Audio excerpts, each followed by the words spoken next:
Hi, welcome to Life Change Community.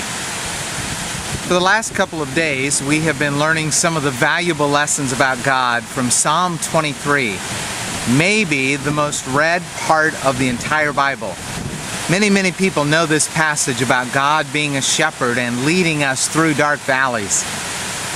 There's a little part of that chapter that speaks about the enemies who come against our life and how God provides for us even when other people are against us. I don't know if you've ever had the experience of being hit when you're down, kicked when you're down. I don't know if you've ever had the experience of someone not liking you. I suspect you have. Someone strongly disapproving, even someone so vigorously opposing as to actively fight against you. The Bible would call this category of person our enemy. Now, Jesus had a lot to say about praying for our enemies, praying for those who persecute us, giving to our enemies kindness when they have given to us instead harshness or cruelty. I understand what Jesus means, and I understand the value of being that way toward them. In Psalm 23, something very interesting is said about our enemies. Enemies come to take away. And in Psalm 23, the Bible says that God feeds us and provides for us, even in the presence of our enemies.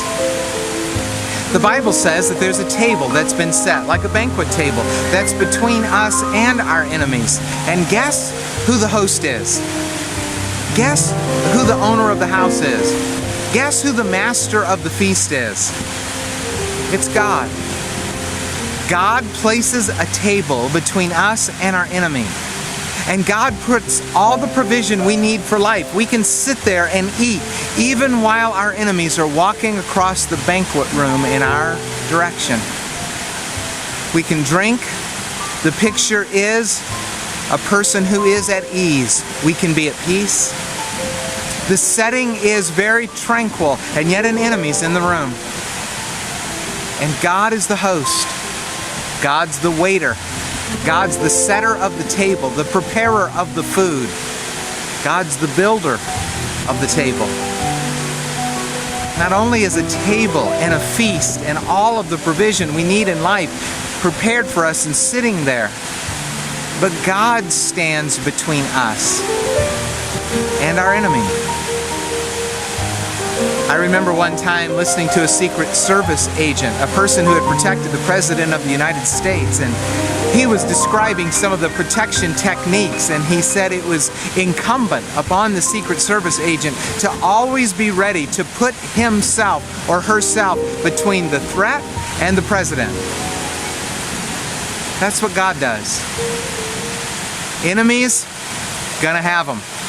People who don't like us, people who have done us wrong, people who continue to harm us. They might be in your family. They might be where you work. They might just be somebody you met, an acquaintance, and for whatever reason, they're against you. But when God is your shepherd, He gives you everything you need to face your enemies. When God is your provider, you have all the provision you need to sit in peace and trust His presence. And though enemies be close, God is closer. Even in the presence of my enemies, God is right there.